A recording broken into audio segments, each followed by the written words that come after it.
The steel hull of the submarine B-37 sits motionless against the pier, locked in the crushing grip of an Arctic winter. It is the morning of January 11th, 1962, and the temperature at the Polyarny naval base has plunged well below zero, freezing the breath of every sailor on the deck. Beneath the waterline, however, a silent chemical reaction is beginning to tick, turning this quiet vessel into a tomb long before the alarm can sound. When is a submarine most dangerous? The popular imagination immediately drifts to the high tension of combat.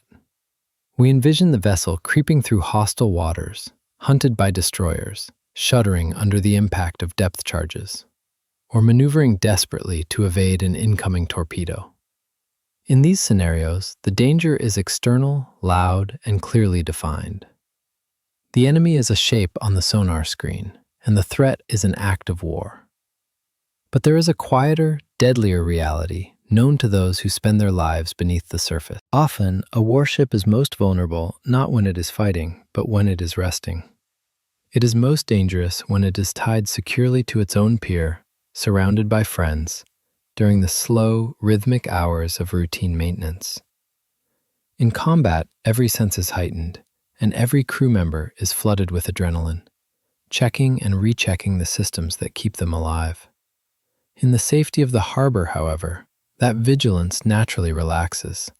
The guard comes down. This is the paradox of military service. Safety breeds complacency, and complacency opens the door to catastrophe. On this particular Thursday in January, the atmosphere at the base is heavy with the oppressive weight of the polar night.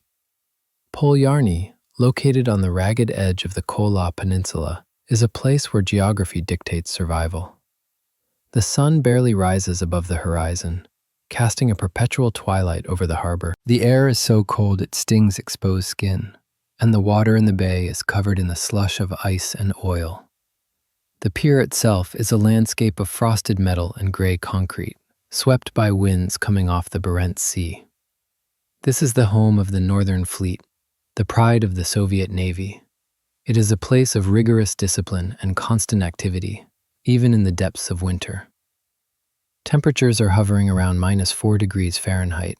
The steel of the ships is brittle to the touch. Sailors moving along the jetties are wrapped in heavy coats, their movements slowed by the layers of wool and fur required to withstand the elements. It is a harsh environment, but it is a familiar one. This is simply life in the North. The central paradox of the events about to unfold is the total absence of enemy action. There are no American destroyers patrolling the harbor mouth. There are no NATO aircraft buzzing overhead. The radar screens are clear. The political situation, while tense globally, is calm locally. There is no battle to fight. There is no strategic emergency requiring immediate action. Yet, within a matter of seconds, 2 massive submarines will be destroyed, and nearly 80 men will lose their lives. This is not a war story in the traditional sense. There are no heroes storming a beach, and no villains plotting destruction in a bunker. Instead, it is a story about systems that fail when nothing is supposed to happen. It is a narrative about the invisible accumulation of risk that occurs when terrifying weapons become everyday tools. It is about the moment when the machinery of defense turns inward, consuming the very people it was built to protect. To understand how such a disaster becomes possible, we must look at the state of the Soviet Navy in the early 1960s. This is an era of massive, breakneck expansion. Following the devastation of the Second World War, the leadership in Moscow is determined to transform their navy from a coastal defense force into a global superpower capable of challenging the West on the open ocean. Shipyards are working around the clock. New designs are being rushed from blueprints to production lines. The emphasis is on quantity, readiness, and constant activity. Historians who study this period often note the immense pressure placed on the naval infrastructure. The fleet is growing faster than the support systems can manage. There are more submarines than there are modern piers to dock them. There are more complex weapon systems than there are seasoned specialists to maintain them. The drive for parity with the United States creates a culture where quotas and deadlines often overshadow the tedious necessities of safety. In this context, diesel submarines are the workhorses of the fleet. They are not the exotic, nuclear-powered leviathans that will come to dominate later Cold War fiction. They are cramped, noisy, industrial machines. They run on diesel engines and lead-acid batteries. They smell of fuel, sweat, and ozone. For the crews who man them, these vessels are not mysterious. They are simply offices and homes. They are the everyday reality of their service. This familiarity creates a unique psychological danger. When you live next to a high-explosive torpedo for months at a time, you eventually stop seeing it as a bomb. It becomes just another piece of equipment that needs to be dusted, oiled, and moved. The terror of the weapon fades into the background of daily chores. This is where normality becomes a hidden threat. On the morning of January 11th, the pier is bustling with this deceptive normality. The crews are engaged in the standard rhythms of harbor life. There is maintenance to be done. Weapon systems need to be checked. Torpedoes need to be rotated and inspected to ensure they are ready for deployment. Hatches are left open to vent the stale air of the compartments. Cables are strung across the decks. It is a scene of industrial domesticity. The danger of routine is that it masks the consequences of error. If a sailor drops a wrench in a garage, it is a nuisance. If a sailor drops a wrench in a torpedo room, it can be a tragedy. But because the wrench has been dropped 100 times before without incident, the perceived risk creates a false sense of security. The crew assumes that because nothing happened yesterday, nothing will happen today. They trust the routine more than they trust the physics of the explosives they are handling. Two submarines are moored side by side at the pier, their fates now inextricably linked. The first is B-37. She is a Project 641 submarine, known to NATO as the Foxtrot class. She is a relatively new vessel, a large, ocean-going diesel submarine designed for long-range patrols. She is nearly 300 feet long, displacing over 2,000 tons when submerged. She is a formidable machine, packed with the latest Soviet naval technology.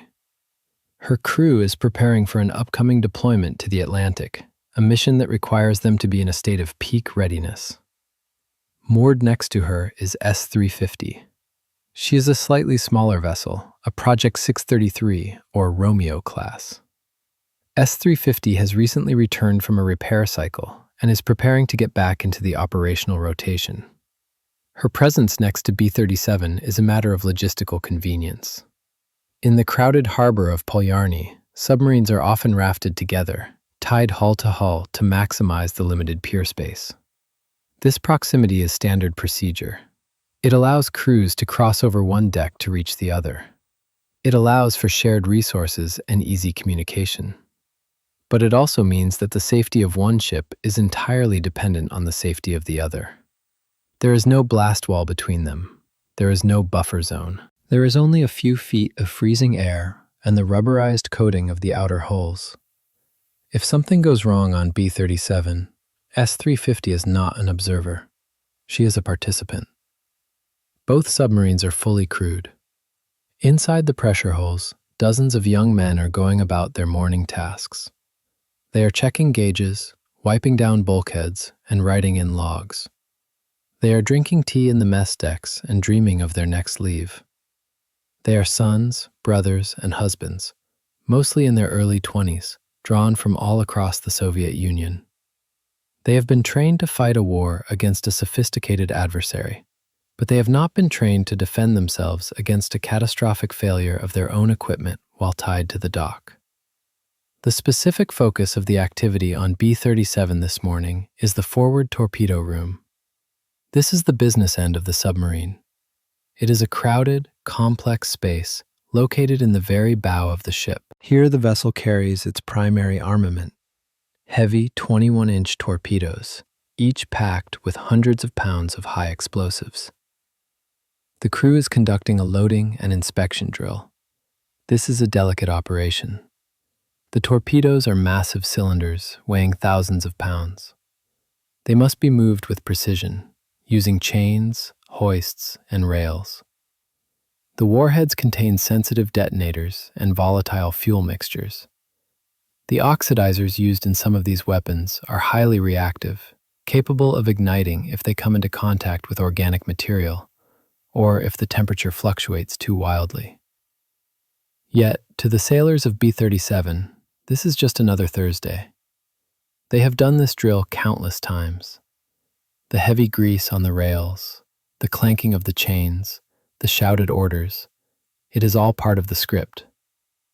The torpedoes are not viewed as imminent threats, but as heavy furniture that must be rearranged. The context of the Cold War demands that these weapons be ready to fire at a moment's notice, which means they are kept fully fueled and armed, even when the ship is sitting at the pier. Naval historians have long analyzed the operational tempo of the Soviet Northern Fleet during this period. The drive to maintain parity with the West meant that ships were often pushed to their limits. Maintenance cycles were compressed. The time between deployments was shortened. Crews were tired. The constant demand for readiness meant that the margin for error was razor thin. In a system that prioritizes output and availability, the quiet, unglamorous work of safety checks can sometimes feel like an obstruction to the mission. The weather adds another layer of risk. At -4 degrees Fahrenheit, metal becomes brittle. Lubricants thicken. Fingers become numb and clumsy. The physical environment fights against the precision required to handle high explosives. A seal that is flexible in the summer might be rigid and prone to cracking in the winter. A valve that turns easily in the Mediterranean might seize up in the Arctic. The crew is battling the elements just as much as they are managing the machinery. Inside the forward compartment of B-37, the air is likely warmer, heated by the ship's systems and the bodies of the men working. But the thermal shock between the freezing exterior and the heated interior creates its own stress on the materials. Condensation forms on the cold steel of the hull. Moisture is the enemy of complex electronics and chemical explosives. Yet it is unavoidable in the damp, enclosed world of a submarine. As the morning progresses, the pier remains calm. Other ships in the harbor are conducting their own routines. Smoke drifts lazily from heating vents. Trucks move slowly along the icy roads of the base. There is no sense of impending doom. The safeguards are in place. The officers are supervising the work. The system appears to be functioning exactly as it was designed to. This illusion of safety is the most dangerous element of all. If the crew felt they were in danger, they would be hypervigilant. They would be moving with extreme caution. But because they believe they are safe, they are moving with the confident efficiency of professionals doing a familiar job. They do not know that the variables have already shifted against them. They do not know that a flaw, microscopic or procedural, has already been introduced into the equation. The two submarines sit quietly in the dark water. They are majestic in their own way, stark silhouettes against the gray snow. They represent the technological pinnacle of their nation's defense. They are symbols of power and deterrence. But in this frozen moment, they are also fragile containers of immense destructive energy. The torpedoes in the bow of B-37 are resting in their racks or sliding into the tubes. They are dormant beasts, waiting for a signal. That signal will not come from the bridge. It will not come from Moscow. It will come from physics itself. The alignment of routine, fatigue, cold, and chemistry is about to reach a critical mass. The paradox of the peaceful disaster is about to resolve itself in the most violent way possible. The men on board are minutes away from a combat experience more intense than any battle. Yet there is no enemy to fight. There is only the ship, the cold, and the sudden, blinding end of the illusion. Work inside the forward torpedo compartment of B-37 proceeds with the mechanical rhythm of a factory floor. It is roughly 8 a.m. and the shift is in full swing. The compartment, known in naval terms as Compartment 1, is the most crowded section of the submarine. It is a space defined by the geometry of violence. Rows of torpedo tubes line the forward bulkhead, and racks of spare weapons are stacked along the walls, leaving only narrow passageways for the crew to navigate. The sailors moving through this steel maze are engaged in a specific, high-stakes choreography. They are conducting a partial rotation of the torpedo load, a standard procedure designed to ensure that the weapons remain in peak condition. A torpedo that sits too long in a tube can suffer from corrosion or seal degradation. It must be withdrawn, inspected, and serviced. To do this, the crew uses overhead rails and chain hoists to lift the heavy cylinders, maneuvering them with hand cranks and muscle power. There are no alarms sounding. The intercom system carries only the routine chatter of orders and acknowledgments. The logbooks from that morning, which would later be scrutinized for any hint of deviation, likely record nothing but standard parameters: pressure normal, temperature stable, electrical systems nominal. The officers supervising the operation are experienced men, confident in their equipment and their crew. To an outside observer, the scene is indistinguishable from any other maintenance day in the history of the Northern Fleet. But beneath this veneer of ordered discipline, the chemistry of the situation is beginning to unravel. The primary weapon being handled is a gas-steam torpedo, a design that relies on a volatile mix of fuel and oxidizer to power its engine. These substances are energetic by nature. They yearn to react. Kept separate by seals and valves, they are safe. But if that separation is compromised by a microscopic crack, a degraded gasket, or a moment of human clumsiness, the torpedo ceases to be a weapon and becomes a bomb. The first indication that something is wrong does not come as a loud bang. It arrives as an anomaly, a sensory input that doesn't belong. Survivors from other compartments and nearby ships would later recall a brief, confusing prelude to the devastation. Perhaps it was a smell, the sharp, acrid bite of burning insulation, or the chemical tang of leaking oxidizer. Perhaps it was a sudden hiss of escaping gas, audible even over the clatter of the chains. Inside Compartment 1, the realization must have been terrifyingly swift. Smoke begins to curl around the torpedo racks. It is not the thick, black smoke of a diesel fire, but something different, maybe white or orange, indicative of a chemical reaction. The men closest to the source would have frozen for a split second, their minds struggling to process a threat that had no place in their morning routine. This hesitation is a universal human response to the unexpected. In a crisis, the brain wastes precious milliseconds trying to map the new reality onto the old one. Is that steam? Is it a drill? Did someone spill something? In the open air, this pause is harmless. In the confined, pressurized steel tube of a submarine, it is fatal. The space allows for no retreat. The only exit is a small, round hatch leading to the next compartment, or a ladder leading up to the deck, both bottlenecks that take time to navigate. The smoke thickens rapidly. Orders are shouted, perhaps to vent the compartment, perhaps to activate the fire suppression system. But the physics of the reaction are moving faster than the speed of human command. The temperature around the affected torpedo spikes. The heat begins to cook the high explosives in the warhead. The casing, designed to withstand the pressure of the deep ocean, now serves to contain the growing pressure from within, turning the weapon into a pressure cooker. Then, the hesitation ends. At approximately 8:22 a.m., the world inside B-37 ends. The explosion does not begin as a fire that spreads. It is an instantaneous, catastrophic detonation. The entire torpedo load in the bow, multiple warheads, each containing hundreds of pounds of high explosives, sympathetically detonates. The combined force is equivalent to a massive aerial bomb or a tactical battlefield explosion. The physics of the blast are horrific. The explosion occurs within the rigid confinement of the pressure hull. Because the energy cannot expand outward easily, it is focused inward and longitudinally. The shock wave moves through the ship faster than the speed of sound. The forward compartments of B-37 are not just damaged, they are obliterated. The thick steel of the hull, designed to withstand the immense crushing weight of the ocean, is ripped apart like wet cardboard.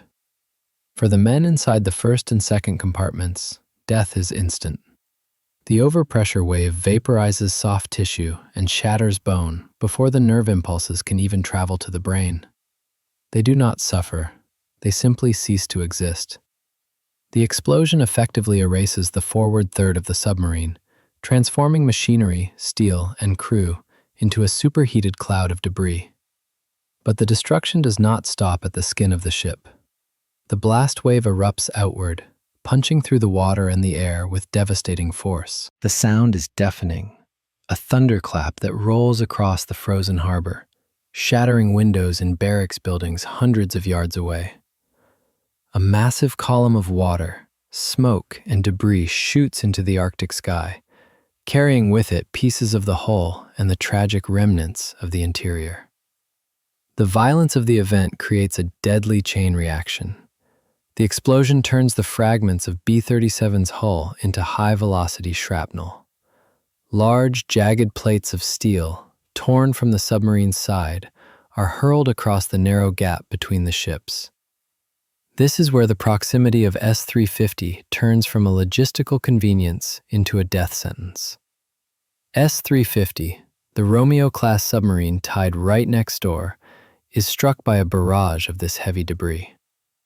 Her pressure hull, tough as it is, was never designed to withstand a point-blank impact from flying steel plates. The hull is punctured in multiple places. The shock wave hammers against her side, cracking welds and shattering internal equipment. Inside S-350, the situation goes from calm to chaotic in a heartbeat. The lights fail as the electrical systems are severed. The sudden, violent lurch of the ship throws sailors against bulkheads and machinery. Then comes the sound of rushing water. The Arctic Sea, freezing and relentless, begins to pour into the breaches in the hull. The damage to S-350 is catastrophic. The influx of water destroys her buoyancy. She begins to settle rapidly, pulled down by the weight of the flooding compartments. The crew, dazed and injured by the initial shock, now finds themselves fighting for survival in a sinking ship. The cold water rising around their ankles is not just water. It is a liquid shock that saps body heat in seconds. The disaster has now doubled in scope. B-37 is effectively gone, her bow destroyed and her remains sinking into the harbor mud. S-350 is dying next to her. The blast has also swept the pier itself. Sailors who were working on the jetty, or walking between the ships, are knocked off their feet or blown into the icy water. The air is filled with falling debris, pieces of insulation, twisted metal, and the personal effects of the crew raining down on the snow-covered concrete. This is the nightmare scenario for any naval base. A single accident has crippled 2 assets and decimated their crews, and it has happened in the blink of an eye. 1 minute, there was the clanking of chains and the smell of coffee. The next, there is a smoking crater in the water and the screams of the injured. The rescue response is immediate but confused. In the first seconds after the blast, no one knows what has happened. Was it an attack? Did a boiler explode? The sheer scale of the detonation suggests something far worse than a simple mechanical failure. The smoke obscuring the pier adds to the confusion. It is thick, acrid, and possibly toxic, rolling over the water and hiding the extent of the damage. On the bridge of nearby ships, watch officers stare in disbelief at the plume of smoke rising from the berth. Alarms begin to wail across the base. the mournful rising and falling tone that signals a general emergency. Men pour out of barracks and workshops, running toward the pier, driven by the instinct to help but unsure of what they will find. What they find is a scene of carnage that belongs on a battlefield, not a home port. The water where the bow of B-37 used to be is churning with bubbles and oil. The stern of the submarine is still visible, listing heavily, untethered and broken. Next to it, S-350 is disappearing, her hull sliding lower with every passing second. The psychological impact on the witnesses is profound. These are men trained for war, trained to expect damage from enemy fire. They are not psychologically prepared to see their own ships destroy themselves. The randomness of the violence is deeply unsettling. Why today? Why that ship? Why those men? As the initial shockwave dissipates, the reality of the situation sets in. This is not a drill. It is a mass casualty event. The medical teams are scrambled. Fire trucks skid on the icy roads, their sirens cutting through the freezing air. But for the men in the forward compartments of B-37, the help is already too late. Their story ended in the fraction of a second when the chemistry of the torpedo overcame the engineering of the safety systems. For the survivors in the aft compartments of both submarines, the struggle is just beginning. They are trapped in steel boxes that are rapidly becoming coffins. The lights are out. The air is filling with smoke. The water is rising. They must rely on their training, their knowledge of the ship, and their sheer will to live to navigate the darkness and find a way out before the cold sea claims them completely. The explosion of B-37 was not just a mechanical failure. It was a violent rupture of the trust between man and machine. It demonstrated that the tools of defense possess no loyalty. They do not care if they are fired in anger or triggered by accident. They simply release their energy when the conditions are met. And on this dark January morning, in the frozen silence of the Arctic, the conditions were met perfectly. The harbor at Polyarny has been transformed in an instant. Seconds ago, it was a tableau of industrial routine. Gray ships, gray water, gray sky. Now, it is a battlefield. The air is thick with the choking stench of explosive residue, burning diesel fuel, and the metallic taste of pulverized steel. The silence of the Arctic morning has been shattered, replaced by the chaotic symphony of disaster. The roar of flames, the hissing of escaping air, and the shouts of men trying to make sense of the impossible. Fire is the immediate enemy. Though the explosion itself was a flash event, it has ignited secondary fires. Oil slicks on the surface of the water are burning, sending thick black plumes of smoke rolling across the pier. This smoke is not just a visual barrier, it is a physical hazard. It stings the eyes and burns the lungs, adding a layer of suffocating confusion to the rescue efforts. The cold air traps the smoke low to the ground, creating a fog of war in a place where no war has been declared. The pier itself is a ruin. The blast wave from B-37 did not just travel through the air, it traveled through the concrete and steel of the infrastructure. Equipment that was bolted down has been sheared off. Crates and tools have been blown into the water. The bodies of sailors who were caught in the open lie on the frosted concrete or float in the oily slush of the harbor. The injured are staggering away from the epicenter, dazed, their uniforms torn, their faces blackened by soot. Confusion reigns supreme. In the first few minutes, there is no centralized command. The base commander and his staff are miles away or scrambling to reach the scene. The officers on the pier are reacting on instinct. No one is certain what exactly exploded. Was it a torpedo? A battery malfunction? A sabotage attempt? The fear of a second explosion hangs heavy in the air, paralyzing some while driving others to frantic action. The rescue effort begins not as a coordinated operation, but as a series of desperate, improvised acts of bravery. Sailors from nearby ships, ignoring the danger to themselves, rush toward the burning pier. They are driven by the brotherhood of the service, the knowledge that the men trapped inside those metal hulls are their friends, their drinking companions, their countrymen. The situation on S-350 is critical. The submarine is sinking, her pressure hull compromised by the shrapnel from B-37. She is taking on water fast, losing buoyancy with terrifying speed. Rescue teams scramble onto her slippery, listing deck. They are trying to open hatches to get lines down to the survivors, to pull men out before the ship slips beneath the surface entirely. It is a race against physics. The water pouring into S-350 is freezing, barely above the temperature of the ice floating in it. Hypothermia is not a slow threat here. It is an immediate killer. A sailor immersed in this water loses dexterity in minutes, consciousness shortly after. The rescuers know this. They work with frantic intensity, their hands numb, slipping on the icy steel. Accessing the interior is a nightmare. The normal entry points are blocked by debris or fire. The internal ladders are twisted. The lighting systems are gone, leaving the interior in pitch blackness, illuminated only by the erratic beams of flashlights. Inside, the survivors are fighting their own battle. They are trapped in compartments that are tilting at crazy angles. They are wading through freezing water, choking on smoke, trying to find the emergency breathing gear. The rescue of the survivors from the aft compartments of B-37 is even more harrowing. The bow is gone, obliterated. The forward sections are open to the sea. But the aft compartments, the engine room, the electric motor room, the stern torpedo room, are still intact, though likely flooding or full of gas. Men are trapped in these steel pockets, cut off from the world. Rescuers manage to extract some of them.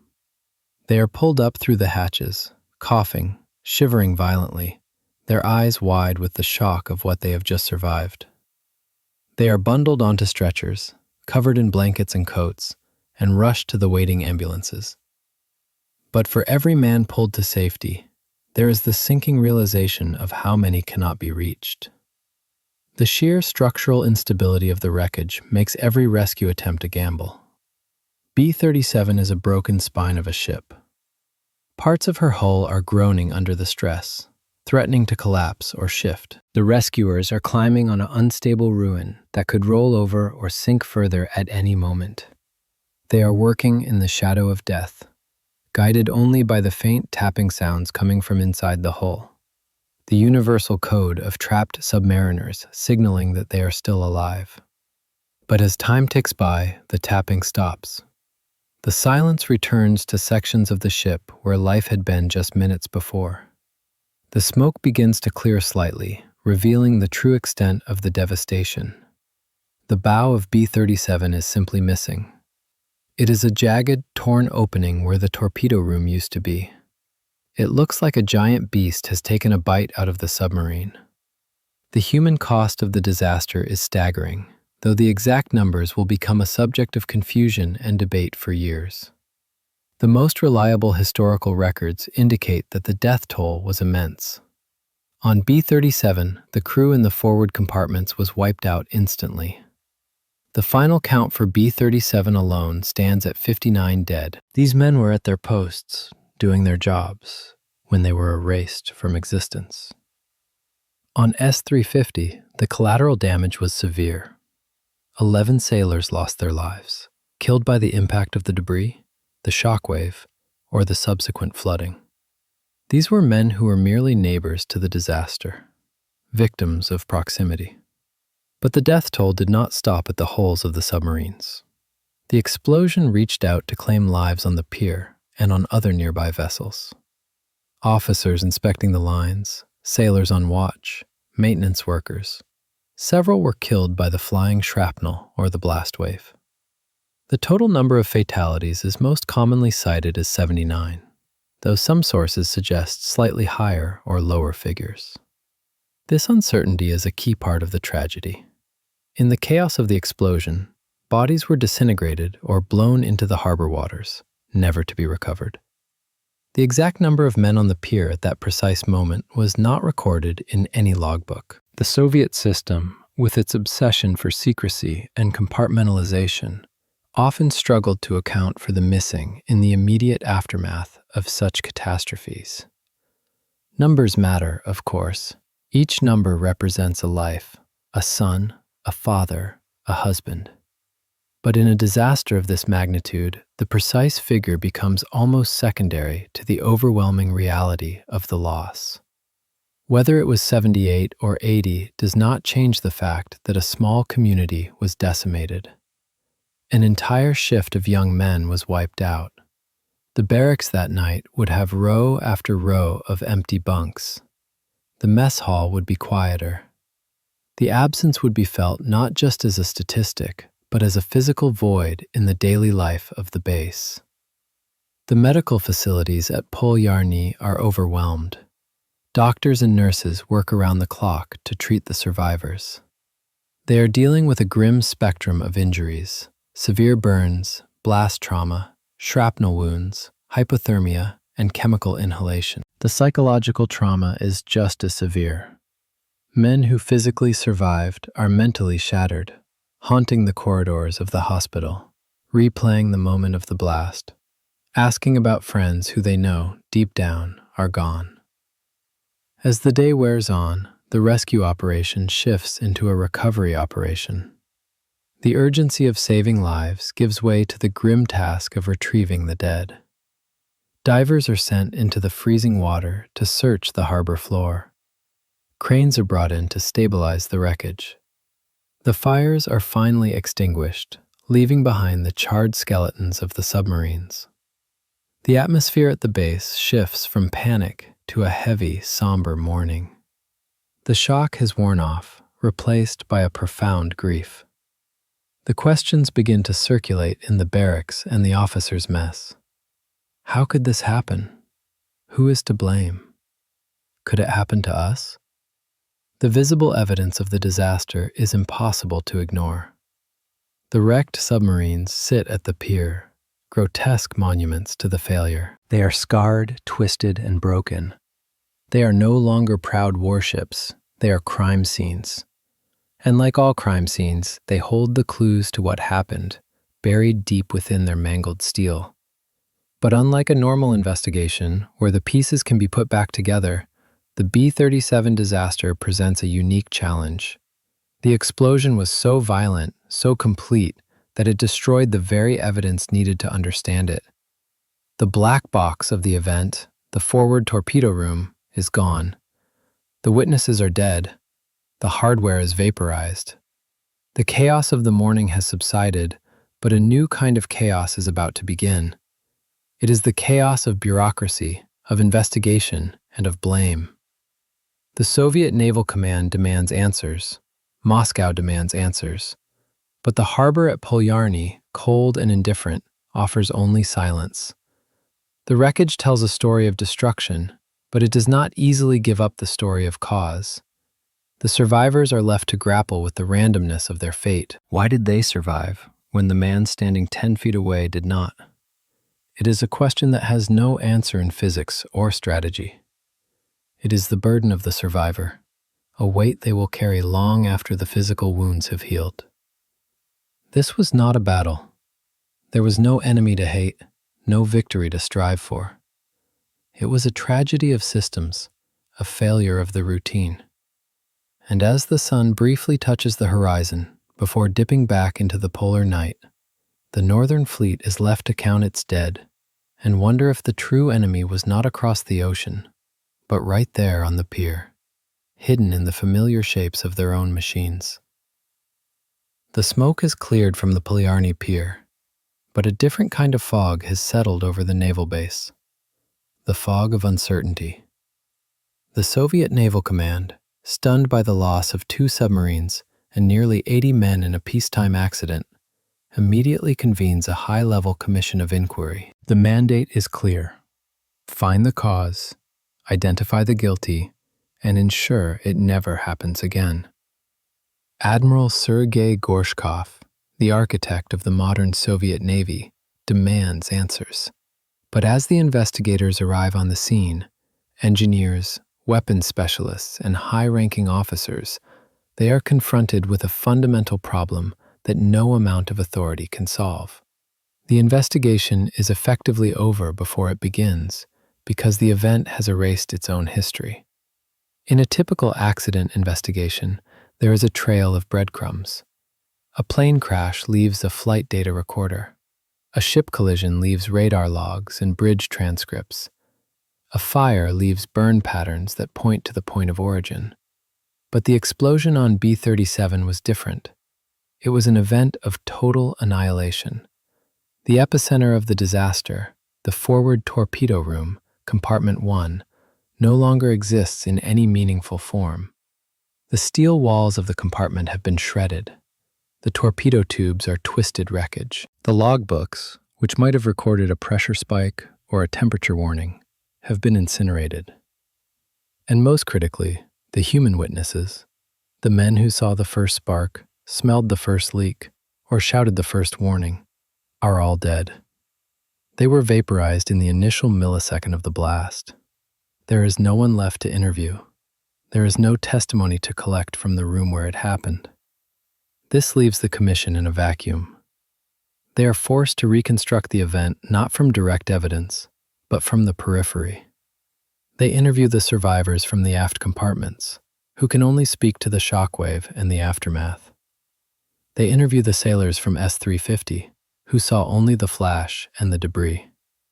They interview the watch officers on the pier, whose perspective was limited by distance and obstruction. It is like trying to reconstruct the plot of a book that has been burned, using only the ashes and the smell of the smoke. The investigators are left with a collection of absences. Absence of logs, absence of bodies, absence of parts.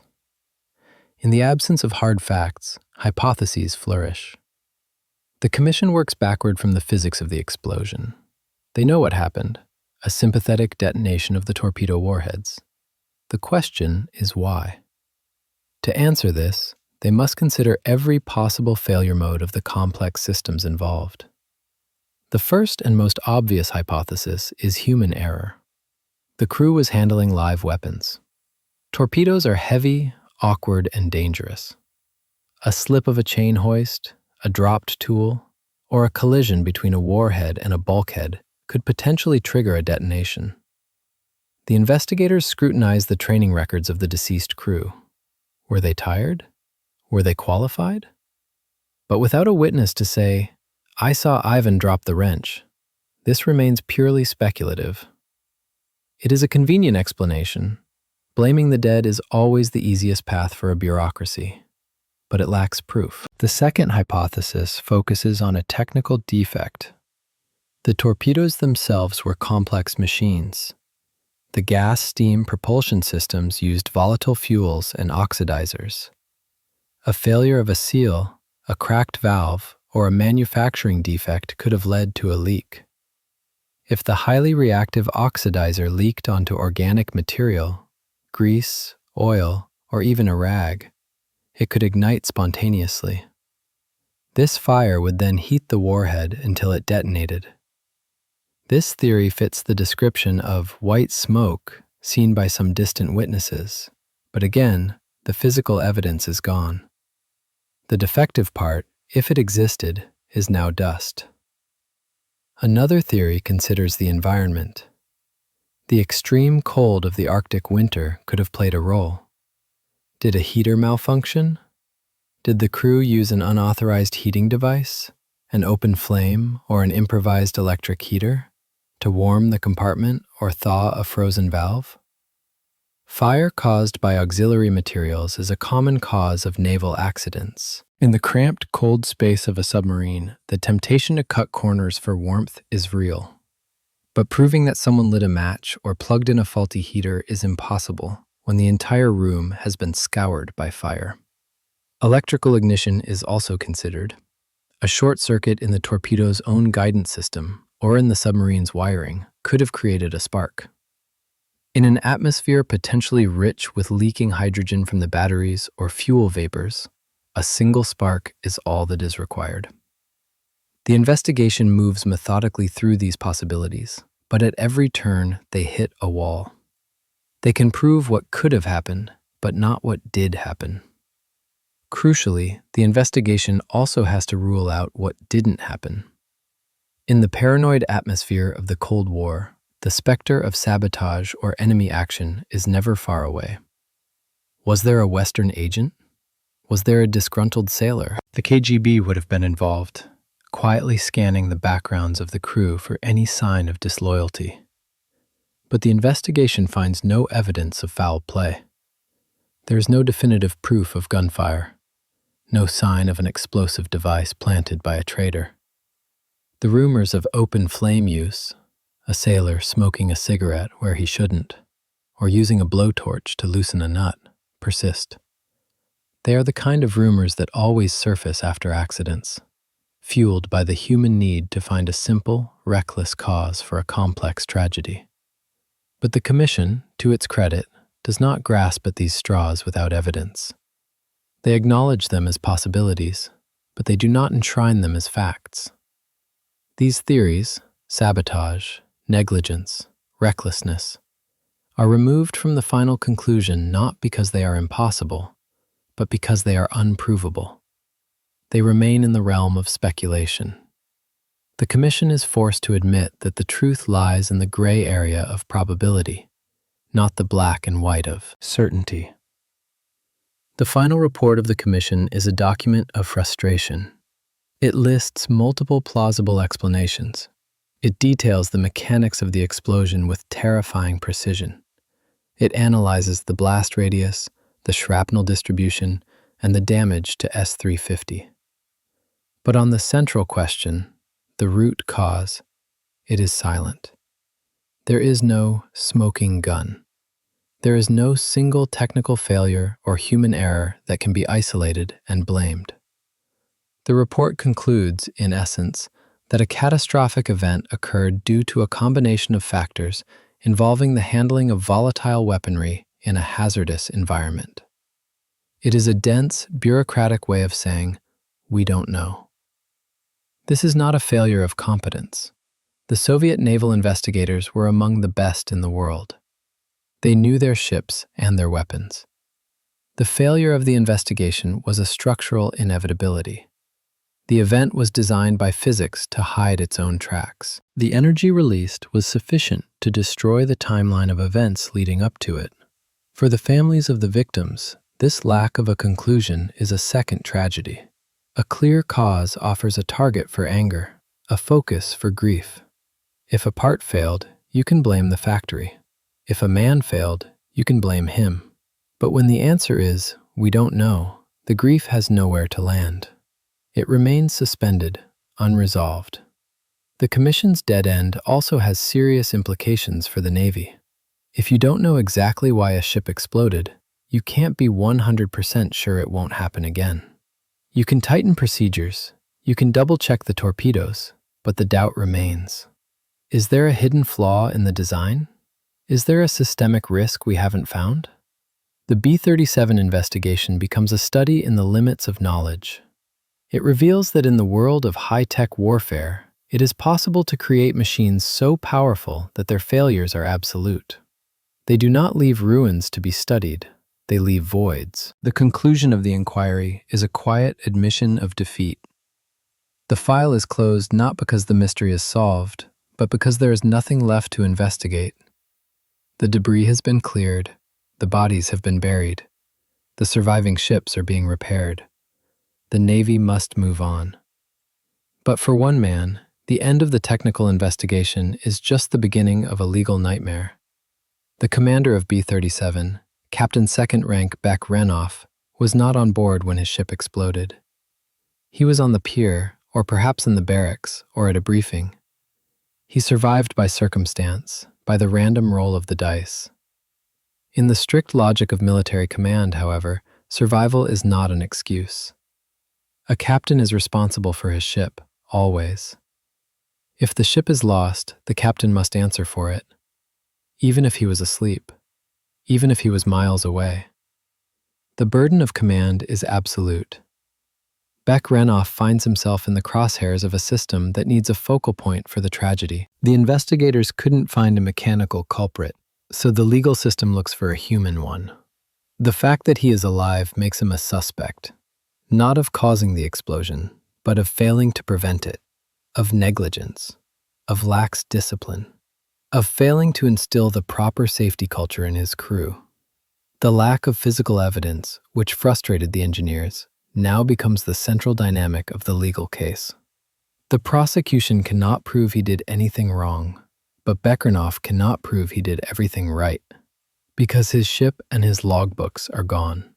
He is trapped in the same gray area that baffled the commission. The stage is set for a trial that will grapple with the most difficult question of all. Can you be guilty of a disaster that you didn't cause, didn't see, and couldn't stop? The investigation has failed to find the truth of the machine. Now, the court will try to find the truth of the man. And in the Soviet Union of 1962, the truth is often whatever the state needs it to be. The wreckage has been cleared, the dead buried. But for Captain Second Rank Bekh, the commander of B-37, the disaster is far from over. He stands alone in the aftermath, a living ghost haunting the edges of a tragedy that claimed his ship and his crew. In the rigid hierarchy of naval command, his survival is a complicated burden. He was not in the forward torpedo room when the world ended. He was not there to give the order, to stop the drill, or to die with his men. He survived by the simple, random circumstance of being elsewhere at that precise second. But in the eyes of military justice, absence is not a defense. It is an accusation. The Soviet military system, like many others, operates on the principle of absolute responsibility. A commander is the ship. The ship is the commander. If the vessel is lost due to negligence, the commander is liable, regardless of his physical proximity to the error. Because the investigation failed to find a technical cause, the system's gaze inevitably turns to the human element. Someone must be responsible. Someone must answer for the loss of 2 submarines and nearly 80 lives. Bekh is charged by default. He becomes the focal point for the institutional anger and grief of the fleet. The charge is negligence. Criminal negligence leading to mass casualties. The logic of the prosecution is brutal but consistent. If the crew made a fatal error, it was because the captain allowed a culture of lax discipline to exist. If the torpedo was mishandled, it was because the captain failed to ensure proper training. The captain is the final filter for all risk. Therefore, the disaster is his failure. The trial is a somber affair, held behind closed doors.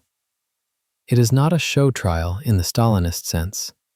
There are no fabricated confessions of espionage or treason. But it is a severe legal proceeding. Bekh faces the prospect of a long prison sentence, the stripping of his rank, and total disgrace. He stands before the tribunal not just as a defendant, but as a symbol of the disaster itself. However, the same lack of evidence that stymied the technical commission now becomes a complication for the prosecution. To convict a man of negligence, you must prove a specific negligent act. You must point to a specific order he gave, or a specific regulation he ignored. But the prosecution cannot do this. They cannot say, he ordered the torpedoes moved too fast, because the men who moved them are dead. They cannot say, he ignored a safety warning, because the logbooks are ash. The defense argues that Bekh was a competent, diligent officer. His record was clean. His crew was well trained. Without proof of a specific failure, holding him criminally liable would be an act of scapegoating, not justice. The legal battle becomes a philosophical one. Is command responsibility absolute, even in the face of the inexplicable? In a rare outcome for the Soviet military legal system, the tribunal acquits him. The verdict is driven by the sheer lack of evidence. The judges cannot, in good conscience, draw a straight line between Bekh's actions and the explosion. The doubt is too great. The physics of the disaster were too overwhelming. Bekh walks free, legally speaking. He retains his rank, He is not sent to the gulag. But the acquittal does not equal closure. In the tight-knit community of the submarine service, the moral verdict is more complex. He is the captain who lived. He is the man who walks while his crew sleeps in the frozen ground. This is a sentence that no court can overturn. For the rest of his life, Bekranoff will carry the weight of that morning. He will wonder, as all survivors do, if there was something he could have done. A different order? A stricter inspection? A gut feeling he should have listened to. The acquittal saves his career, but it cannot save him from the haunting question of, what if? He becomes a tragic figure, a man defined by a catastrophe he didn't witness, but will never escape. While Bekranoff deals with his personal aftermath, the Soviet state is busy managing the public one. The explosion of B-37 is not just a naval accident. It is a potential geopolitical liability. The Cold War is at its peak. The Cuban Missile Crisis is months away. The perception of strength is the currency of the era. For the Kremlin, the admission of such a disaster is unacceptable. To admit that a modern submarine blew itself up at the pier is to admit a weakness. It suggests that Soviet technology is flawed, that Soviet training is inadequate, or that the Soviet military is prone to catastrophic accidents. In the high-stakes poker game of nuclear deterrence, you cannot let the other side see your hand shaking. Vulnerability equals strategic weakness. If the Americans know that Soviet torpedoes are unstable, they gain a psychological and tactical advantage. If the world sees the Soviet Navy as incompetent, the prestige of the communist system suffers. Therefore, the disaster must be contained not just physically, but informationally. A curtain of silence descends over Polyarny. The policy is total information control. There are no press reports. Pravda and Izvestia do not carry headlines about the explosion. The Soviet public is told nothing. The disaster does not exist in the official record. This silence extends to the families of the victims. They are informed of the deaths, of course. You cannot hide the loss of 80 men from their wives and mothers, but the details are sanitized. The official notifications are vague. Died in the line of duty. Lost during a training exercise. The terrifying reality that their sons were vaporized by their own weapons while tied to a dock is often omitted or obscured. The families are given pensions, medals, and condolences, but they are denied the full truth. They are often discouraged from asking questions. To press for details is to question the state, to question the military, and that is a dangerous path. The grief is compartmentalized, kept private, prevented from becoming a public mourning that might generate political questions. Documents relating to the inquiry are classified top secret. They are sealed in archives in Moscow and Leningrad, available only to a select few. The lessons learned by the Technical Commission are shared within the narrowest possible circles of the naval design bureaus. The wider fleet is given new safety protocols, but without the full context of why they are being implemented. This policy of secrecy has a terrible cost. It fragments institutional memory. When you hide a disaster, you also hide the lessons it teaches. A system that cannot openly discuss its failures is a system that is doomed to repeat them. If the details of the B-37 explosion had been widely disseminated, if every submarine commander, every torpedo officer, every shipyard worker had been told exactly what happened, the culture of safety might have changed. The fear of a repeat disaster would have driven vigilance. But by burying the event, the state allowed the fleet to drift back into complacency. New crews arriving in the north might hear rumors, whispers in the mess hall about the Big Bang in '62. But rumors are not training. Rumors are ghost stories. They don't carry the weight of official fact. A sailor might dismiss a rumor as an exaggeration.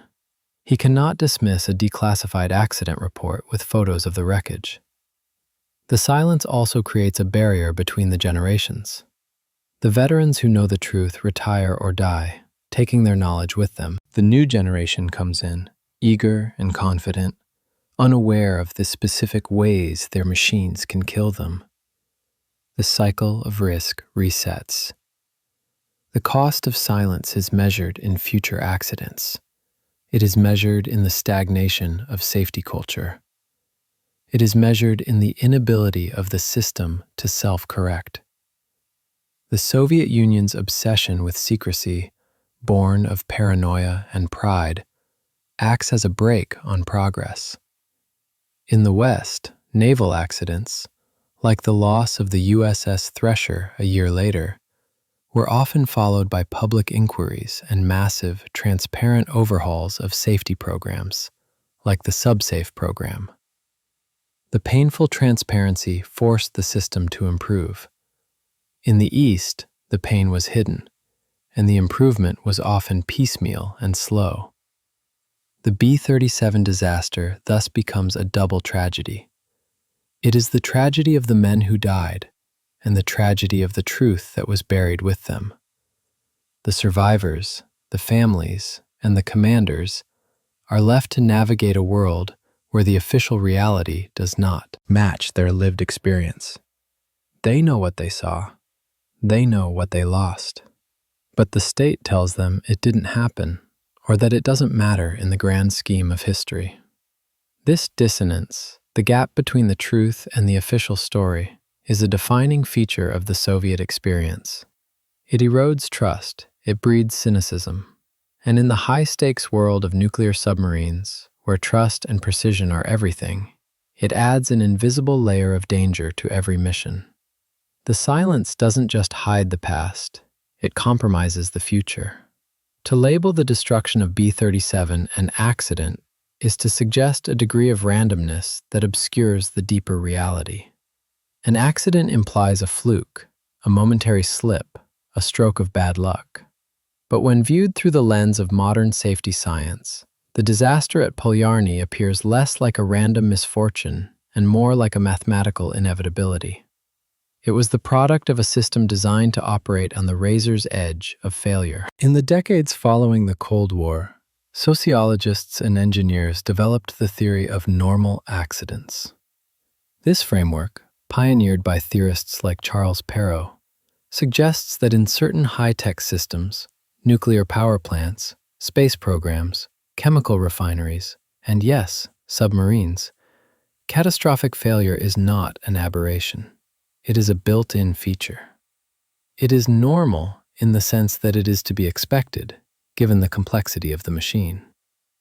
These systems share two deadly characteristics: complexity and tight coupling. Complexity means there are thousands of parts, many of which interact in ways that are impossible to fully predict. A valve fails in System A, which causes a pressure spike in System B, which tricks a sensor in System C. Tight coupling means that these processes happen fast. There is no slack. If one part fails, the consequences ripple through the system instantly, leaving no time for human intervention. A diesel submarine is the perfect embodiment of this theory. It is a sealed tube packed with incompatible technologies. You have high-voltage electricity next to seawater. You have volatile fuel next to high explosives. You have human beings who need oxygen and warmth, living inside a machine that produces toxic gases and operates in freezing water. Every system is fighting every other system for space and resources. On B-37, the tight coupling was literal. The torpedoes were stored inches from each other. The submarine was tied feet from another vessel. The crew was working in a space where a single step backward could bump a critical lever. When the initial event occurred, the leak, the fire, the spark, the system did not have the capacity to absorb the error. The timeline from first anomaly to total destruction was measured in seconds. There was no buffer. The disaster also highlights the role of human limitations in these high-pressure environments. The crew of B-37 were not incompetent. They were trained professionals. But they were also young men, working in the Arctic dark, under the immense pressure of Cold War readiness. Fatigue, repetition, and the normalization of danger are powerful cognitive forces. When you handle a deadly weapon every day for months, your brain stops registering it as a threat. You stop visualizing the explosion. You start visualizing the checklist. This is where the concept of the accident breaks down. If you put tired men in a freezing steel box with unstable chemicals and demand 100 readiness 100 of the time, you are creating a failure machine. The explosion was not a violation of the system's logic. It was the ultimate expression of it. The system prioritized readiness over safety, speed over caution, and complexity over resilience. In that context, B-37 did exactly what the variables dictated it would do. This perspective shifts the question of responsibility. It moves away from the hunt for a villain, the negligent captain, or the clumsy sailor, and looks at the architecture of the organization. There was no malicious intent at Polyarny. No one wanted the ship to blow up. Everyone was trying to do their job. But they were trapped in a structure where the margin for error was smaller than the margin of human fallibility. Responsibility, in this light, becomes diffuse. It belongs to the designers who put the torpedoes so close together. It belongs to the admirals who demanded the high operational tempo. It belongs to the chemists who designed the volatile fuel. It belongs to the very nature of 20th century warfare. It is a tragedy without a murderer, a crime where the weapon is the system itself. When we widen the lens beyond January 11, 1962, we see that B-37 was not a solitary outlier. It was part of a grim pattern that plagued the Soviet Navy throughout the Cold War. The specific details vary. A reactor fire here, a missile explosion there, a collision somewhere else. But the underlying logic remains disturbingly consistent. Consider the fire on the K-19 in 1961, just a year prior, or the loss of the K-129 in 1968, or the horrific reactor accident on the K-431 in Chasma Bay in 1985. In each case, we see the same ingredients: advanced technology pushed to its limit, a culture of secrecy that prevented the sharing of lessons, and a relentless pressure to maintain the illusion of invincibility. The Chasma Bay incident, occurring decades later, serves as a haunting echo of B-37. During the refueling of a nuclear reactor, a routine maintenance task at the pier, a control rod was lifted too high due to a procedural violation and a misunderstanding of the equipment. The reactor went critical. The resulting explosion killed 10 men instantly and contaminated a massive area with radiation. Like B-37, it happened at the dock. Like B-37, it was a peacetime disaster. Like B-37, the immediate response was secrecy. This pattern reveals a persistent flaw in the Soviet approach to naval power. The emphasis was always on the hardware: more ships, faster missiles, deeper diving depths. The software, the safety culture, the training protocols, the transparency needed to learn from mistakes, was often an afterthought. The leadership assumed that if the machine was strong, the fleet was strong. They underestimated the fragility of the human-machine interface. Institutional amnesia played a critical role in perpetuating this cycle. In the Soviet Navy, personnel rotation was frequent. Officers moved up or moved out. Conscripts served their time and went home. The deep, experiential knowledge of past disasters often left with them. A lesson learned in blood in 1962 might be forgotten by 1972 because the report was classified and the witnesses were gone. In contrast, the U.S. Navy, after the loss of the Thresher, created the SubSafe program, which institutionalized safety. Every weld, every valve, every procedure was tracked. The memory of the disaster was baked into the bureaucracy. The Soviet system, relying on compartmentalization, struggled to create this kind of enduring institutional memory. Each generation of submariners had to relearn the dangers of their profession, sometimes with fatal consequences. The cost of silence is not just a poetic phrase, it is an operational reality. By hiding the B-37 disaster, the Soviet Navy denied itself the shock to the system that was needed to force change. If the photos of the shattered pier had been pinned to the bulkhead of every submarine in the fleet, perhaps a sailor on the K-431 would have been more careful. Perhaps a designer in Leningrad would have added an extra safety interlock. Instead, the disaster was smoothed over. The pier was repaired. The gap in the ranks was filled with new recruits. The fleet continued to sail, projecting power and confidence to the world, while hiding the internal fractures that threatened to tear it apart. The story of B-37 is, therefore, more than just a recounting of a bad day in the Arctic. It is a case study in how great powers can defeat themselves.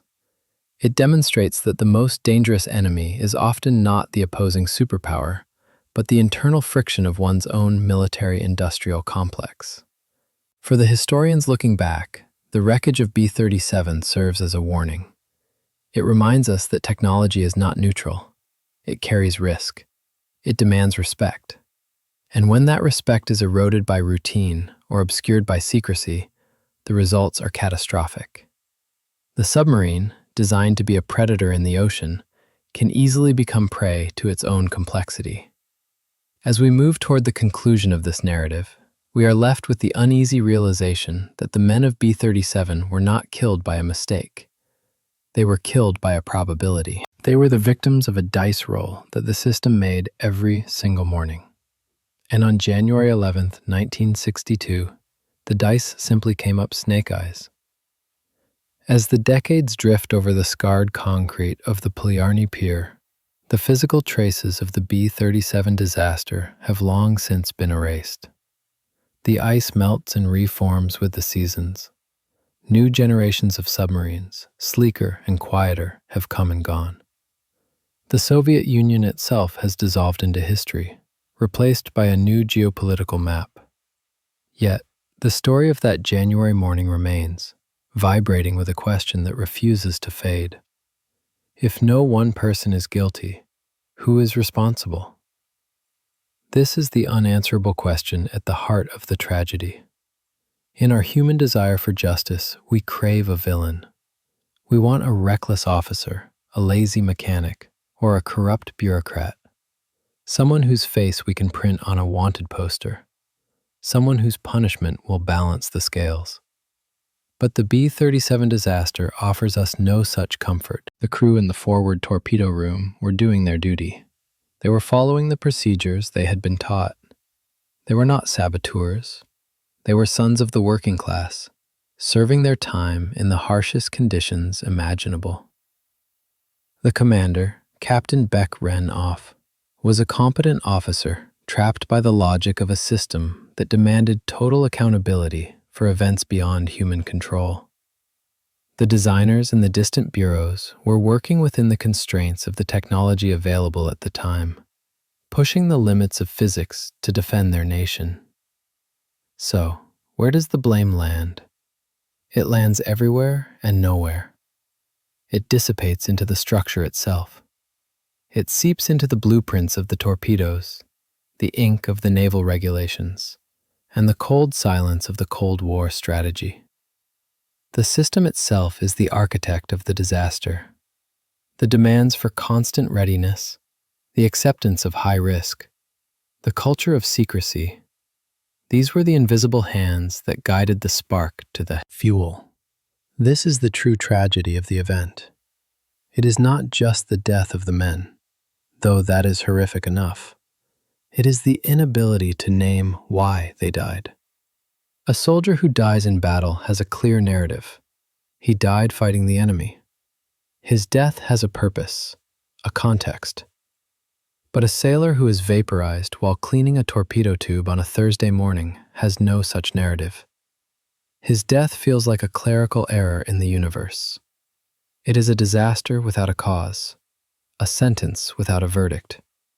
This meaninglessness is the heaviest burden for the survivors and the families to carry. We return, finally, to the question that opened this journey. When is a submarine most dangerous? The intuitive answer is war. We are conditioned by movies and history books to see the submarine as a weapon of the deep, stalking convoys and dueling destroyers. We imagine the danger comes from depth charges, active sonar, and the crushing pressure of the abyss. And certainly, combat is deadly. But in combat, the danger is expected. It is respected. Every nerve is alive to it. The story of B-37 teaches us that the submarine is most dangerous when it is perceived to be safe. It is most lethal when it is tied to the pier, when the crew is thinking about lunch, when the guard is down. It is in the safe moments that the complex systems of the ship, unattended by the vigilance of fear, can turn against their masters. Safety is an illusion. In a machine packed with high explosives, high voltage, and high pressure, there is no such thing as safe. There is only managed risk. And on that morning in 1962, the management failed. The routine masked the reality. The familiarity bred a fatal contempt for the physics of destruction. A submarine is a creature of paradox. It is designed to sustain life in a hostile environment, yet it is filled with things that can end life in an instant. It is a shield for the nation, yet a sword hanging over the heads of its own crew. It is most dangerous not when the enemy is hunting it, but when everyone on board believes that nothing can happen. The legacy of the B-37 disaster is quiet, but it is real. It lives on in the changed procedures of the Russian Navy, in the unspoken rules passed down from old warrant officers to young lieutenants. Check the seals twice. Don't trust the gauge. Respect the weapon. It lives on in the memory of the families who still visit the graves in the frozen north, lighting candles for men who vanished into the gray sky. It serves as a grim reminder to all who work with complex, dangerous technologies. Whether it is a submarine, a spacecraft, or a power plant, the moment you stop fearing the machine is the moment the machine begins to kill you. The silence of the Arctic is not empty. It is filled with the echoes of those who learned this lesson at the ultimate price. And so, the waters of the harbor close over the story. The ships still sail.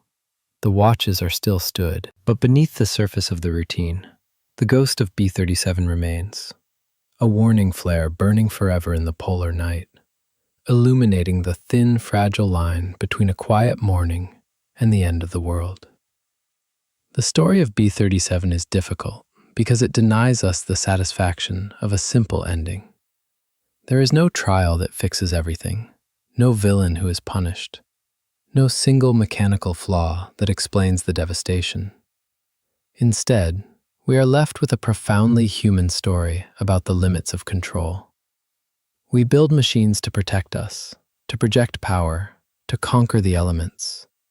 But we sometimes forget that these machines have a logic of their own. They are indifferent to our schedules, our politics, or our love for the people inside them. This narrative invites us to look past the hardware and see the human cost of the Cold War. It wasn't just a chess match between superpowers. It was a daily grind of maintenance, fatigue, and risk borne by young men who were often just doing their jobs. The tragedy at Polyarny is a testament to their sacrifice. A sacrifice not in the heat of battle, but in the cold, quiet service of their country. It reminds us that history is often shaped not by the decisions of presidents and premiers, but by the turning of a valve, the spark of a wire, and the silence that follows. Thank you for spending part of your day with us. If this journey into the hidden history of the Cold War meant something to you, we'd be honored to have you with us again. Until next time, stay curious and take good care.